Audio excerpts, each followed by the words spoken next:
Hello friends, তোমরা কেমন আছো? আমি খুব ভালো আছি। তো দেখো, আমি বাজারে চলে গেছিলাম দিয়ার সাথে। তারপরে ওখান থেকে একটু চিংড়ি মাছ নিয়ে তারপরে আমরা চলে গেলাম মুদি দোকানে।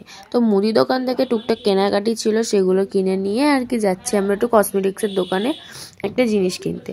তো ওটা কেনার পরে আর কি আমরা বাড়ি চলে এসেছি। তো বাড়িতে এসে মা বলে একটুখানি লাউ চিংড়িটা কর। তো আমি একটু লাউ চিংড়িটা করে নিচ্ছিলাম। তারপরে হট করে দেখি রিয়া এসছে, সব আমাকে বললো যাওয়ার জন্য ওর বাড়িতে। তারপরে আমরা গেলাম, ও আগের দিনকেই এসেছিলো। তারপরে গিয়ে একটু হাসাহাসি করছিলাম, গল্প করছিলাম। তারপরে বিক্রমদা, আমরা সবাই মিলে একটু বাইরে গেলাম আর কি। বিক্রমদা একটু দোকানে নিয়ে গেল। তারপরে আমাদেরকে সবাইকে একটা করে লেজার প্যাকেট কিনে দিল।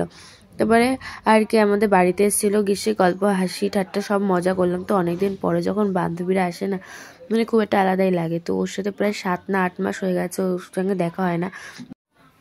বিয়ে হয়ে গেছিলো বলে কথা। এই যে আমাদের জামাইবাবু, সবার সাথে খুব আনন্দ হয়েছে আজকে। তারপরে আমরা আবার চলে গেলাম কচুয়ায় কেনাকাটি করতে। আমাদের কেনাকাটি শেষই হয় না, ঝোলার কেনাকাটা লাগে। তারপর ওখান থেকে আমরা বাড়ি চলে আসলাম। আজকে ভিডিওটা অবধি, সবাইকে টাটা।